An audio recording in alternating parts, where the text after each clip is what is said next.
पूस की रात। हल्कू ने आकर स्त्री से कहा, सहना आया है, लाओ जो रुपए रखे हैं उसे दे दूं, किसी तरह गला तो छूटे। मुन्नी झाड़ू लगा रही थी, पीछे फिरकर बोली, 3 ही रुपए हैं, दे दोगे तो कंबल कहाँ से आवेगा।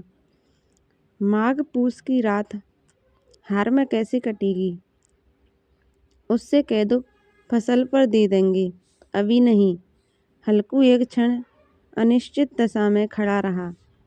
पूस सिर पर आ गया। कंबल के बिना हार में रात को वह किसी तरह सो नहीं सकता, मगर सहना मानेगा नहीं।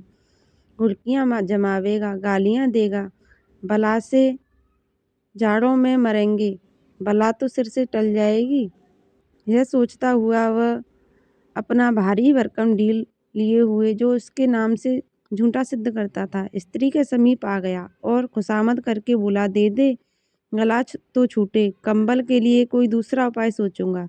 मुन्नी उसके पास से दूर हट गई और आंखें तेरती हुई बोली, कर चुके दूसरा उपाय, जरा सुनूं तो कौन सा उपाय करोगे। कोई खैरात दे देगा। कंबल न जाने कितनी बाकी हैं जो किसी तरह चुकने की ही नहीं आती। मैं कहती हूँ तुम क्यों नहीं खेती छोड़ देते, मर मर काम करो, उपज हो तो बाकी दे दो। चलो छुट्टी हुई, बाकी चुकाने के लिए ही तो हमारा जन्म हुआ है। पेट के लिए मजूरी करो, ऐसी खेती से बाज आए। मैं रुपए न दूंगी। हल्कू उदास होकर बोला, तो क्या गाली खाऊं। मुन्नी ने तड़प कर कहा, गाली क्यों देगा, क्या उसका राज है। मगर यह कहने के साथ ही उसकी तनी हुई भौहें ढीली पड़ गईं। हल्कू के उस वाक्य में जो कठोर सत्य था, वह मानो एक भीषण जंतु की भांति उसे घूर रहा था। उसने जाकर आले पर से रुपए निकाले और लाकर हल्कू के हाथ पर रख दिए। फिर बोली, तुम छोड़ दो अब की से खेती, मजूरी में सुख से एक रोटी तो खाने को मिलेगी, किसी की धौंस तो न रहेगी। अच्छी खेती है, मजूरी करके लाओ, वह भी उसी में झोंक दो, उस पर धौंस। हल्कू ने रुपए लिए और इस तरह बाहर चला मानो अपना हृदय निकालकर देने जा रहा हो। उसने मजूरी से एक एक पैसा काटकर 3 रुपए कंबल के लिए जमा किए थे। वह आज निकले जा रहे थे। एक एक पग के साथ उसका मस्तक पानी दीनता के भार से दबा जा रहा था। पूस की अंधेरी रात, आकाश पर तारे भी ठिठुरते हुए मालूम होते थे। हल्कू अपने खेत के किनारे ऊख के पत्तों की एक छतरी के नीचे बांस के खटाले पर अपनी पुरानी गाड़े की चादर ओढ़े पड़ा कांप रहा था। खाट के नीचे उसका संगी कुत्ता जबरा पेट में मुंह डाले सर्दी से कूं कूं कर रहा था। दो में से एक को भी नींद नहीं आ रही थी। हल्कू ने घुटनियों को गर्दन में चिपकाते हुए कहा, क्यों जबरा, जाड़ा लगता है।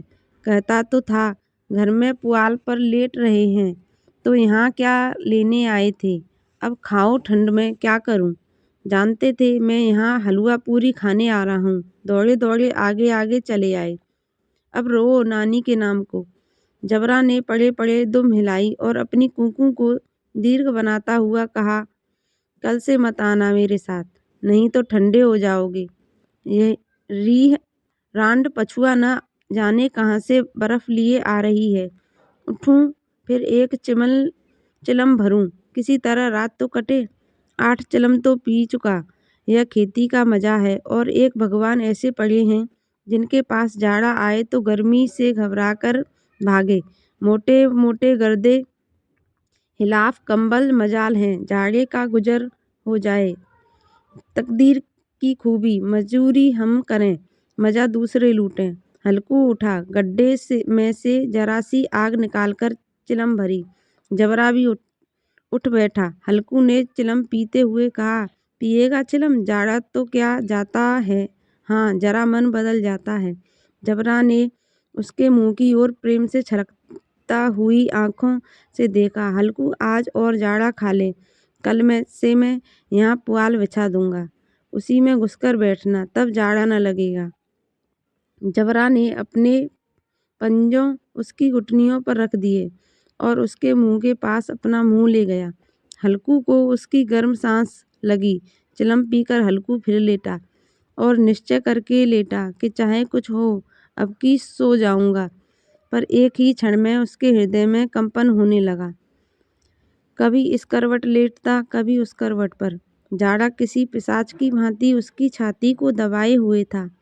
जब किसी तरह न रहा गया, उसने जबरा को धीरे से उठाया और उसके सिर को थपथपाकर उसे अपनी गोद में सुला लिया। कुत्ते की देह से जाने कैसी दुर्गंध आ रही थी, पर वह उसे अपनी गोद में चिपटाए हुए ऐसे सुख का अनुभव कर रहा था जो इधर महीनों से उसे न मिला था। जबरा शायद यह समझ रहा था कि स्वर्ग यही है, और हल्कू की पवित्र आत्मा में तो उस कुत्ते की प्रति घृणा की गंध तक न थी। अपने किसी अभिन्न मित्र या भाई को भी वह इतनी ही तत्परता से गले लगाता। वह अपनी दीनता से आहत न था, जिसने आज उसे इस दशा को पहुंचा दिया। इन्हीं इस अनोखी मैत्री ने जैसे उसकी आत्मा के सब द्वार खोल दिए थे और उनका एक एक अणु प्रकाश से चमक रहा था। सहसा जबरा ने किसी जानवर की आहट पाई।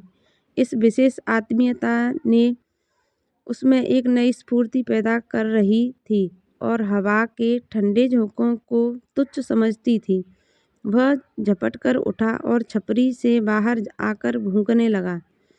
हल्कू ने उसे कई बार चुमकाकर बुलाया, पर वह उसके पास न आया। हार में चारों तरफ दौड़कर भौंकता रहा। एक क्षण के लिए आ भी जाता तो तुरंत फिर दौड़ता।